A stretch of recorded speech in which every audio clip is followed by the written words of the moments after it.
My dad always said, you don't have to have superpowers to be a superhero. You do, Brian. You really do.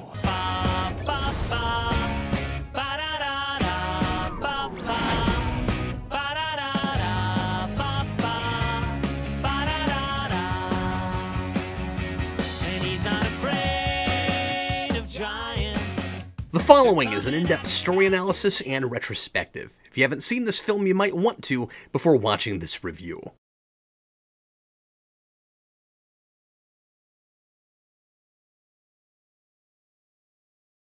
I am finally scraping the absolute bottom of the barrel and getting a movie out of the way that I have been dreading for years, ever since I discovered its existence while reviewing Underdog.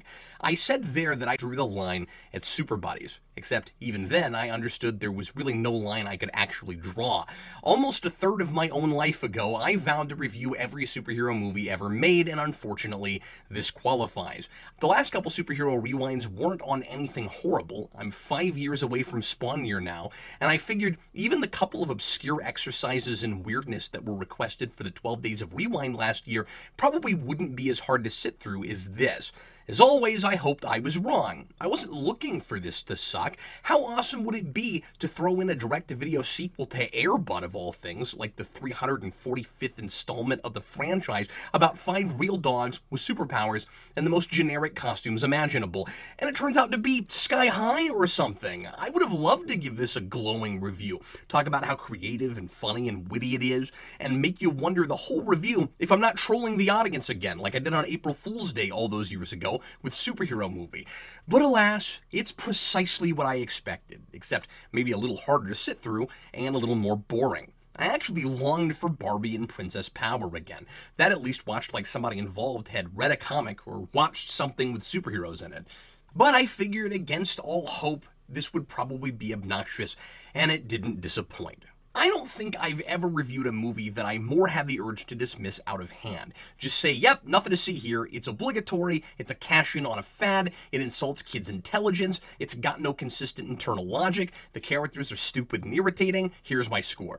But considering the time I spent laying out what didn't work about Turbo, a Power Rangers movie, and My Super Ex-Girlfriend, and Son of the Mask, that would be unfair to this movie, and unfair to everyone who listened to me prattle on about those unholy nightmares of superhero cinema. Really, Cap? You could have just said it sucks, don't watch it, and left it at that, but instead I had to endure that insanity with you for over half an hour? No, this is Superhero Rewind. If I'm not going to do it right, I shouldn't bother at all.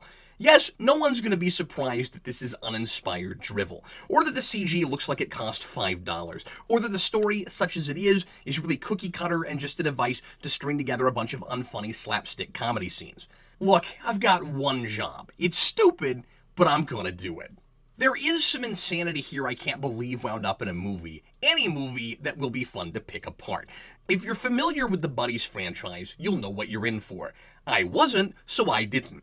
Each of these movies takes a group of dogs, dresses them up in silly outfits, creates a generic and stereotypical story in whatever genre it's ripping off, trains the dogs to run around and do pratfalls and the occasional circus stunt, and then creepily animates their mouths with cheesy, punny one-liners and slang-laden lines with no substance whatsoever. Oh, sweet mama, you look like superheroes. I'm assuming that, like the Land Before Time series, they get progressively worse and more stale as you go along. But mercifully, at least there aren't any songs. I kind of expected songs. The Buddies are Air Bud's kids. Air Bud, who didn't initially talk and was just a dog who played sports. These are basically live-action cartoons, like Son of the Mask, except arguably less cynical, which still focus on the kids who own the dogs to some degree, but treat the Buddies themselves as the central protagonists. Even though their personalities are mostly interchangeable, certainly as much or more as the worst versions of the Ninja Turtles, and none of them has a real character arc to speak of. They each sort of have a prevailing character trait, although some of them coast on an arbitrary interest before they have any actual personality.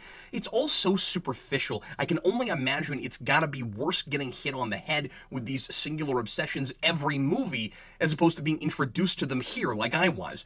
No, I didn't go back and bother with any of the others. I figured you guys would probably prefer I made more superhero rewinds than spend the next 2 weeks watching Air Bud movies and losing all my brain cells. This is the last in the series, and Watch is so cash grab and old hat.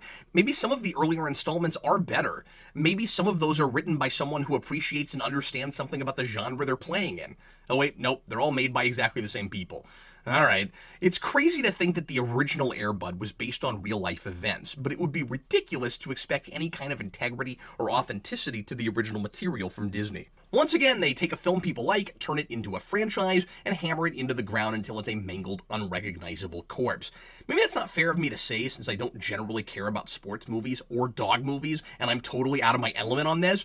I've never even seen the original Air Bud, so I guess I technically don't know how far these stray from the original version or the internal logic of that universe. But if I had to guess, you probably wouldn't expect unintentionally creepy, bad CG aliens, a talking space monkey, a villain that possesses a pig, or constant manure jokes. But then I guess there's already plenty of precedent for this kind of wacky supernatural hijinks. I overshot by a couple hundred earlier. There are, in fact, only 7 Buddies movies.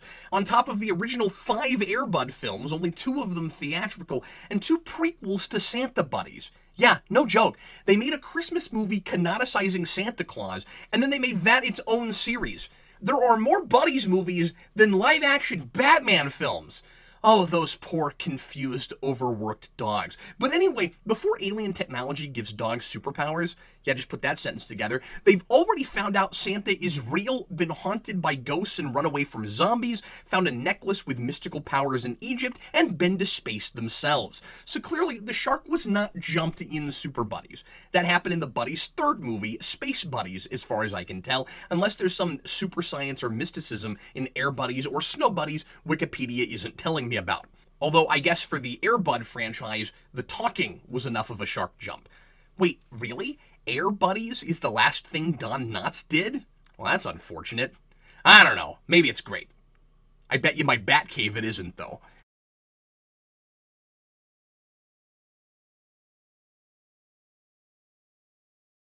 Buddies are basically Power Rangers this time around. There are 5 of them. They each get a uniquely colored mystical artifact that gives them special powers, an artifact that bonds with them so no one else can take it and use the power for himself, and they combine their powers at the end to save a dying mentor. It's Power Rangers with dogs. I mean, I realize a dog has been a Power Ranger before. Oh yeah, that show will do anything. But I mean, regular house pets basically morphing into Power Rangers. And it's not even good Power Rangers. The creepy good guy aliens are just Larigo from Turbo, but with CG faces and ears, which do nothing to make it less nightmarish. It's bad enough this movie has to be on par with Turbo for quality, making me wonder how close to worst superhero movie we're really gonna get here, but it actually has specific visual elements in common with Turbo. Of course, I'm a big Power Rangers fan, and I don't have any problem with this movie cribbing from or parroting Power Rangers if that's what it wants to do. That could be done creatively, and it could be hilarious. But this strikes me as peripherally based on Power Rangers. Not a thing that looks at tokusatsus as a model, but a thing chosen out of a hat of things kids like Halloween, or Pirates, or Christmas. If the series had continued, I'm sure Dino Buddies wouldn't have been too far behind. It was chosen because it sounded easy to sell, not because someone had a passion for the subject and thought it would be fun to do superheroes with this property. So it watches like it was looking for some easy formula, and I think writers Anna McRoberts and Robert Vince might have easily stumbled upon this structure without even thinking about Power Rangers, especially since neither of them have hardly any credits outside of the Buddies franchise. Both have worked on all of these things and have continued to make more kitty dog movies post the Buddies franchise. Maybe bring in somebody to write with them who's worked on the kind of thing you're riffing to get creative with the tropes and motifs. Otherwise, you're just making Goosebumps without anything pretending to be scary. Or I don't know, maybe Spooky Buddies is like a Goosebumps episode. I mean, that's exactly the writing caliber we've got here. I wouldn't expect a thing like this, obviously, to change hearts and minds. I just don't want it to waste my time. I just don't want 80 minutes to feel like an eternity. Other properties have stumbled upon the same basic setup and formula as Power Rangers. Captain Planet does a similar thing. A wise and ancient mentor gives magical powers to 5 deserving teenagers who combine their powers to form something more powerful than themselves. And that predates Power Rangers by 3 years. But if you're not already familiar with the series, it watches counterintuitive, because based on what little I knew about Air Bud, the obvious thing to do with this would have been to have regular dogs prove they can be heroes with their natural abilities and their wits, like the dog in Air Bud does with basketball. I wouldn't have thought that had I known this universe already has Santa Claus and zombies in it. But then, even if I was aware of that, the tagline on the box might have steered me in the wrong direction too. It says, you don't have to have superpowers to be a superhero, which is the shoehorned message of the film, even though it doesn't actually arrive at that lesson through the narrative. And obviously I'm not actually making the blanket statement that it's ludicrous to call a character a superhero who doesn't have powers. Batman is a superhero. The Phantom is a superhero. But how is that the message of a movie where the day absolutely cannot be saved without 5 puppies whose combined power set make them practically invincible? It's a really misleading tagline. It made me think I was in for Lassie with costumes. Sure, that sounds ridiculous too, but it could have been fun and clever ridiculous. I would have rather seen that than this stock video game plot about an alien searching for magic rings. Then again, the movie is at its best when it's focused on that stuff and the buddies are nowhere to be found, because they're all awful. So I don't know, maybe if I saw that product from an alternate universe where that's the story this team chose to tell, I'd feel differently about it.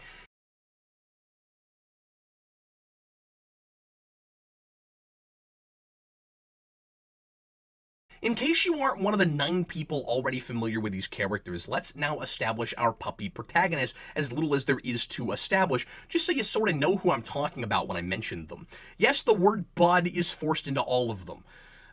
Good luck telling them apart. I'm still struggling with it. So you got Butterball, who's kind of the leader and the main dog for this story because it's his owner's house the power rings are found under, and he knows about them because his owner, Bartleby, who names their kid Bartleby, is obsessed with the comics the rings are written in.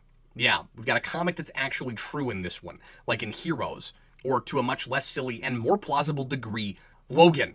Butterball wishes he was strong like the bull and laments being a little cute, weak puppy, so he gets super strength, and then learns nothing from the experience by the end. Oh, and he's obsessed with food, which has nothing to do at all with his insecurities about his size or physical ability. B-Dog likes to talk like a gangsta. That's what he does. Like, more than the rest of them, who also kind of do that. Oh, baby, slam a jam a dunk. I guess he's the most arrogant of the group, the most overconfident. He gets stretching powers like Mr. Fantastic because he's reaching for something when his ring first activates. Literally, that's the only way in which his power reflects his personality. It was convenient at the time. That doesn't say anything about him at all. He's got bling and says anti-intellectual facepalm-inducing nonsense that made me question whether I really wanted my 9-year-old son to be subjected to this. He also wondered, not very far in, if he wanted to be subjected to this. Then you got Mudbud, who digs and likes to get dirty. That's what he does. He's used as a plot device to get the magic rings because somebody's got to dig them up. He turns invisible because he doesn't like to be clean and he doesn't want anyone to try to give him a bath. His power is entirely practical for him. Then there's Rosebud, who is not a sled, but a girl. That's her prevailing character trait. She's a girl. She's the only female dog of the group, and she makes sure to remind us about that every time she's on screen. She's constantly yelling girl power and saying girls are going to rule the world. I'm sure the buddy movies all do this, but it seems to want to make sure there's some statement for little girls in the film. But because it's as superficial and thoughtless as it is with all the characterization, it comes off almost accidentally offensive. Rosebud is imbued with every ditzy stereotype imaginable, while simultaneously preaching about how girls can do anything. I get that this is just a silly direct-to-video kids movie, and it's not taking itself seriously, so why should I? But then, why does Rosebud have to be some kind of mouthpiece for a message? Especially since it's so poorly delivered. This kind of thing is really insulting to children, to little girls especially, and it really bugs me. Oh, and her power is super speed for no real reason. Lastly, there's Buddha. Yeah, the word bud is sort of in Buddha. Isn't that clever? So he's the Mati of the group, the Zen master, mind over matter dog. His power is naturally telekinesis because he's obsessed with the power of the mind. He's just a stereotype too, but because his entire character is built out of a name that was chosen because the writers ran out of buds, he's the most clearly and logically defined. Now, I suppose you could make the argument that these characters don't need to be well-drawn and unique because they're just dogs. They don't have the mental capacity for the sort of characterization a human being would. And were this handled like Air Bud, I'd agree with you. But these dogs talk like people, and yes, they're written a little limited, like part of the fun is supposed to be seeing the world from the eyes of animals who are mostly driven by instinct and are mostly concerned with food and burying bones and getting scratched by their owners and so on. But Buddha meditates and Butterball likes comics. There are enough human characteristics that breaks down.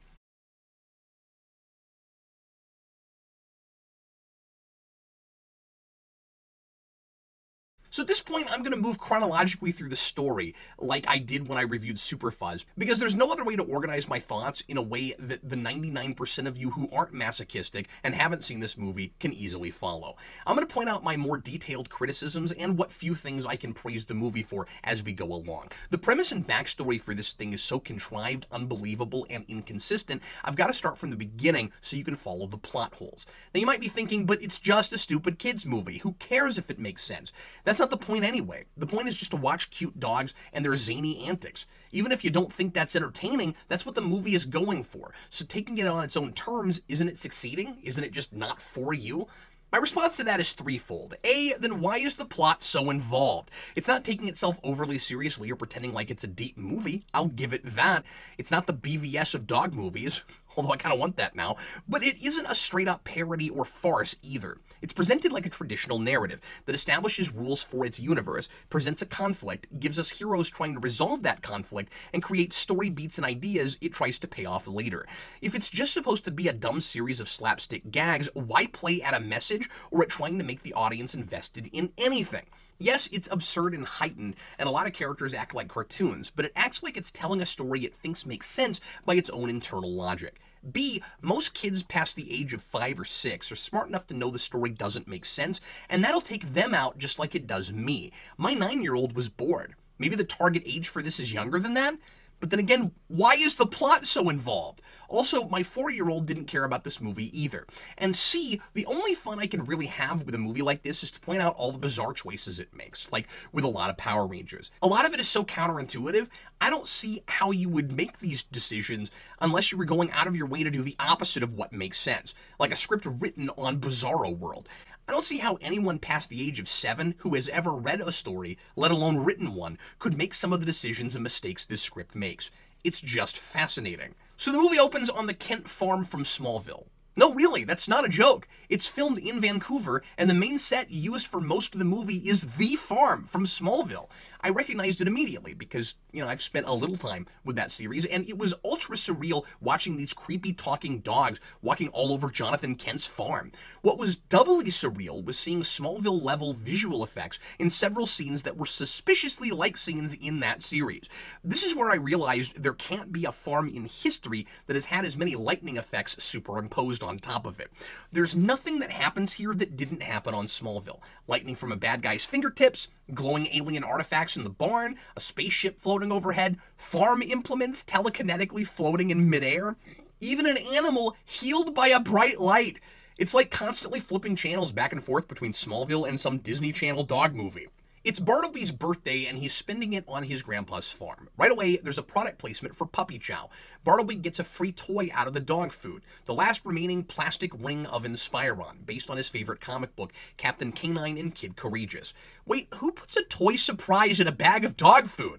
I get that the superhero is a dog, but is the dog supposed to care? Like the one that eats the Puppy Chow? Or is the ring for a dog? Like, to go around its neck? Like the buddies will do later with the real rings of Inspiron? Bartleby is working on a comic book, but like Marty McFly with music, he's got a lot of self-doubt and says he's afraid he's just no good and he doesn't know if he should keep at it. Gramps encourages him and gives him the first issue of Captain Canine. That's ostensibly supposed to be the thrust of his character arc. He acts like it's a big deal that he got the first issue, like it's impossible to find, which is something a lot of kid shows and movies do with comics that understand nothing about comics. Smallville also had a similar problem with Warrior Angel. If issue 1 is that rare, I doubt Gramps could afford it, and in 2013, when Bartleby asks where he could possibly have found it, the answer is probably the internet. Gramps is like, I have my ways, and I'm like, why is this kid stuck in 1989? The comic looks like it was published in the early 2000s. Maybe it was a low print run and really is valuable and hard to get, but most comics aren't that difficult to buy online as long as you've got the dough. The sillier thing though, and this is also the way kid shows often portray kids that are into comics, is that Bartleby is so excited to get that issue because he wants to finally read the origin. Like, the origin wouldn't be all over the book and constantly recapped. Like, by the time you finally got your hands on issue 1, you'd be excited about the collectability, sure, but chances are you'd know everything that's in that first issue. So it might be cool to read it firsthand, But Bartleby acts like he doesn't know anything that's in the issue, like he's finally learning it. And the crux of that origin is that Captain Canine is an alien on Earth searching for the lost rings of Inspiron, and we know Bartleby knows about that because he's been collecting them out of Puppy Chow. Then all Bartleby's friends come over with their dogs, the other buddies, and Gramps ziplines down from the Kent farmhouse as Grandpa Man. Yeah, Grandpa Man!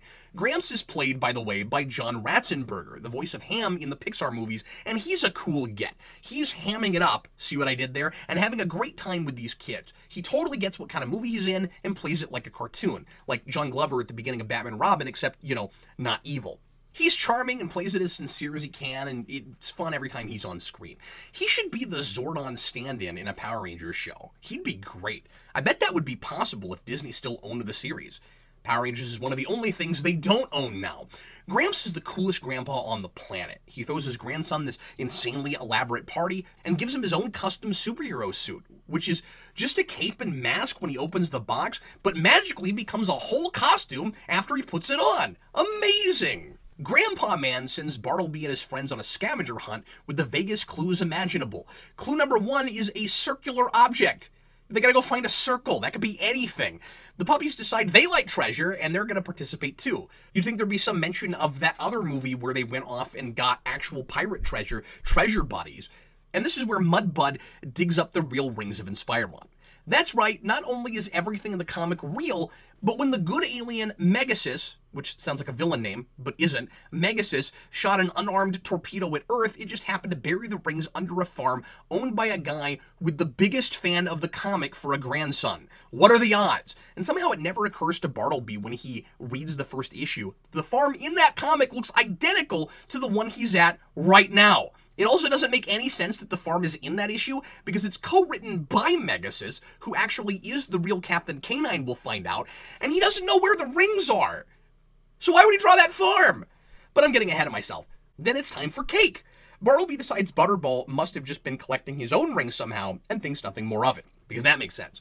Grandpa Man serves cake and then decides to do farm chores, never mentioning the scavenger hunt again. The kids don't mention it either. They went to find something round, I guess failed, and because we're past the plot point the scavenger hunt was contrived to get us to, we're just done with that now. Bartleby reads the rest of the first issue to his friends to finish the backstory for Megasis, and they're fine starting wherever Bartleby left off because that's where the movie left us before. Now, instead of comic art, we get a real-life flashback, and I'm left to wonder if this all really happened, or if the movie just got stuck of delivering this in still pictures. Turns out it's the former. Everything in the comics is real, and this is an actual flashback. Remember that, it'll be important at the end. Because the movie has to contrive every excuse possible to make most of the characters talking animals, Megasis takes the form of a dog he meets when he crashes a ship in front of somebody's house. Even though no human ever notices that dogs and other animals are talking to each other, Megasis can understand this dog, thinks it's a human being, and asks its permission to look like him. I guess he must acquire the dog's DNA, like an Animorph. But the reason he gets stuck in dog form isn't because there's a 2-hour morph limit like in Animorphs, it's because he disintegrated his ship so there wouldn't be any evidence he was there. I guess there was no way to carry the device that lets him morph with him. How convenient. Or inconvenient, in his case. So he has to find the rings so he can use their power to turn back into his normal CGI form. We're told later that Megasis has done research on Earth and knows humans speak in words just like he does, but he doesn't have a clue as to what humans look like? How could you do research on a species, know anything about their language, and never see a picture of them? Megasis, again in the flashback, gets hit by a kid on a bicycle and tells him all about the war between the Inspirons and the Darkonians and how he wound up as a dog. And at this point, I can't believe this material had the audacity to make up a race called the Inspirons. And of course, there's the irony of a movie this hard to watch naming its villains in anagram for Draconian. The kid's name is Jack Schaefer, the name of the author of the comic book, and the two go on to become Captain Canine and Kid Courageous, who fight crime for 10 years while waiting around for the energy of the rings to be picked up on their scanners in their secret lair. Because Megasis is apparently fine with just stomping minor crimes for a decade rather than actively trying to get his body back and go home. And he's fine with his whole life story being put into a meta comic book too, even though he didn't want anyone to know he was on Earth, and that's why he blew up his ship. which contained the technology to undogify him. And somehow, no one in real life ever noticed a costumed kid and dog saving people and fighting bad guys. So when they write it all in a comic book, no one knows it's real. Even though when the super buddies start fighting crime, immediately it becomes public news. I guess we've got to do the meta comic book thing as some sort of wish fulfillment thing for kids. Goosebumps the Masked Mutant does that too, except, and I can't believe I'm saying this, I think it actually made more sense there. We're also told toward the beginning that there's a rumor it's all real, which is supposed to be a cool setup and payoff, but just deflates the surprise that the comic is meta. It's weird later when Bartleby is surprised by it. I mean, you just said earlier it was a rumor, and you didn't seem totally unconvinced by it. But the most confusing and awkward thing to me about Megasis and Jack is the fact that Jack can understand what Megasis is saying. And not just because he's an alien and there's no mention of a universal translator. I mean, because Megasis is a dog now. And sure, he's an alien dog, speaking through a dog's mouth. But when he talks, it's exactly the same as when a dog in this movie talks to another dog. When Butterball's lips move, no human ever notices. But when Megasis starts talking, Jack can understand him. What's different about the way he's doing it? And why can Megasis understand other animals when humans can't? Totally breaks my brain. The most unintentionally funny thing is in this flashback. Jack guilt trips his mom into taking Megasis in, who, of course, doesn't realize it's an alien turned into a dog. Jack convinces her with a wise saying from his dead father. If you give a lost dog a bath, he'll never leave. That is an oddly specific saying that applies too perfectly to the situation they're in right now. And also doesn't sound true. And also doesn't sound convincing when the mom doesn't even want the dog in the house. Oh, he'll never leave! Great! I was worried he'd run off immediately. And then Jack tells Megasis another incredibly specific on-the-nose saying from his dead dad that only applies to what's happening right now. You don't have to have powers to be a superhero. Which makes the moral of the story even more forced because it doesn't even come from Megasis' experience as a superhero. I will say at least the superheroes in this movie are doing heroic things. We're saving cats from trees, we're saving kids out of burning buildings, and the rules, as generic as they are fine lessons for kids, except for the keeping a secret identity thing. There's no real reason for these dogs to do that. Like, it's supposed to be to protect your loved ones, but that doesn't really come up in the story. There's no Green Goblin Aunt May situation here. But you don't need superpowers to be a superhero, and if you just change that to be a hero, that's a fine lesson for children. And the other lesson is, if you can save someone, you should, no matter who they are. It doesn't matter if you like them. That's classic power responsibility stuff. Again, good thing to tell children. Although I think maybe a fourth lesson should be, if a member of your superhero team has telekinesis, don't use super strength to get a cat out of a tree. So the puppies get their powers one at a time when the rings finally decide to do something in standard, oh my god, I've got superpowers origin scenes, and it's monotonous. None of them are funny. Eventually, they decide to put their costumes back on without any superhero names behind super whatever my name already is, and save people. When they walk down the street in your obligatory heroes in slow motion wide shot, there are 3 little girls that notice them, and one who says, Super puppies! I can't believe that's the take they went with. Look at the girl in the middle, who either doesn't want to be there or doesn't know the camera is rolling. She looks like I feel at this point. God, this is dumb, she seems to be thinking. I gave up my lemonade stand for this? Maybe the director was hoping everyone would be looking at the girl who's talking and wouldn't notice, but on first viewing, I thought she was the one saying, super puppies, which honestly would have made this the best bad take in anything. So both Drex and Captain Canine, Megasis, learn that the rings have been activated at the same time because they both have Inspiron ring alarms or whatever, even though Drex thought the rings were destroyed 10 years ago. Why would he be scanning for them if he thinks they're gone? I do think it's genuinely funny that it's implied he's been sitting in the same place ruining the day he lost the rings for 10 straight years. Megasis mentions a false alarm in 2002. Is that supposed to be a clever reference to something? Maybe something in these movies I don't know about? Or maybe it thinks it's referencing a superhero thing I'm just not thinking of? And then the whole thing gets less fun to talk about. Drex comes to Earth and disguises himself like Megasis does, first as a pig, and then as an incompetent and zany sheriff, Dan. Everyone has competence except Dan. Okay, compared to Dan. Which hardly matters because he keeps announcing himself as Drex and keeps demanding people take him to the rings. Why does Drex even bother with a disguise? Unlike Megasis, he's not an animorph. He can possess animals and people, but it's a body swap. There are lots of boring, wacky hijinks until the final showdown with Drax, who, in the sheriff's body, acts an awful lot like the Dark Overlord of the universe in Howard the Duck. Hey, I thought you were a pig. I'm something else! Megasis has now explained everything to Bartleby and the buddies. He can't use the rings yet because they've bonded with the buddies. I don't know why they do that, except because the buddies are supposed to be the heroes of the piece and they have to do superpowered stuff, even though they apparently don't need powers to be heroes. It seems like a poor design for your ultimate keep the peace artifact thingy, and even though the buddies have telekinesis, super speed, super strength, invisibility, and stretching powers, and all Drex has is Palpatine-esque lightning from his fingertips, he's a pretty even match for them, which begs the question as to why he wants the ring so badly in the first place. If they're the most powerful thing in the universe, he should be quaking in his boots going up against them. Each of the puppies does exactly, cleanly, the precise thing Megasis taught them in the obligatory training montage. And I don't know why Megasis knows anything about their powers anyway, since the ring gives them a unique power based on their personality, or in B.Dog's case, based on something being hard to reach. At one point, Drex drops a tractor on the 5 of them, and Mudbud makes them all disappear to avoid it. That's not what invisibility does. It's not a phasing cloak. When Mudbud first gets that ability, he gets sprayed with water, which makes him lose concentration so he's visible again. Stuff can hit you when you're invisible, and the rules aren't even different in this movie, until suddenly they are. Well, you see, the signal came from the 49th quadrant, a green and blue planet we have located called Earles. Drex has a monkey assistant named Monk E, who gets all the best lines. They're not great, but they are the best lines. He kind of sounds like the annoying orange.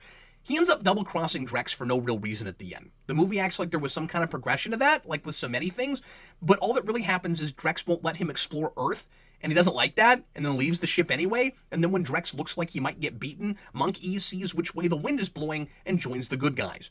I guess he's supposed to be the clever comic relief character, so we're supposed to be excited that he's a good guy now. Yeah, comic relief in this movie.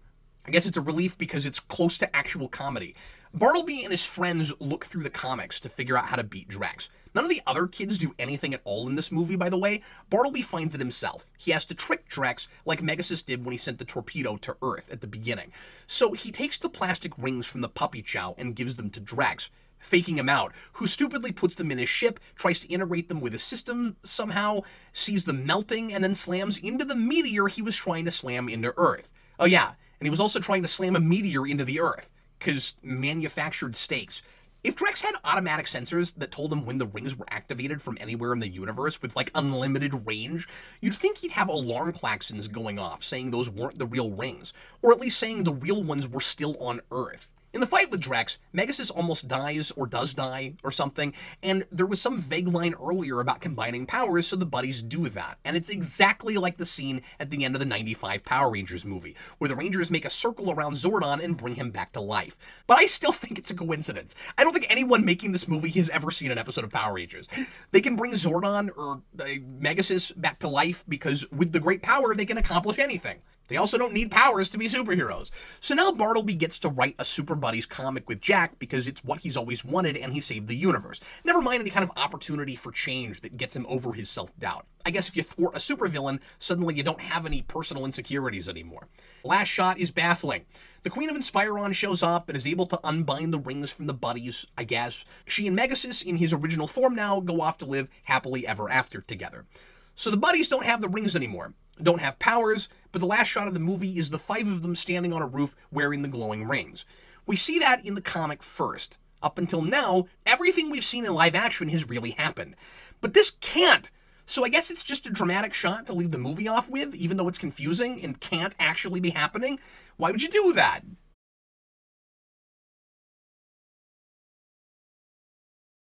So naturally, there aren't a lot of members of the secret superhero screen society who saw this film or were chomping at the bit to watch it when they found out I was reviewing it, but there are a couple of tweet-length reviews, so let's get to those before we move on to my verdict. Ed S. says, "What you see is what you get, a disposable kids movie."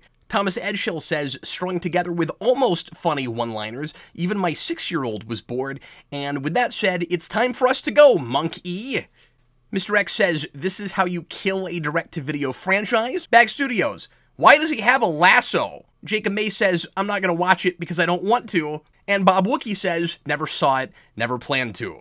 Jack and Megasis are actually kind of fun together. I think there could have been a cute movie there.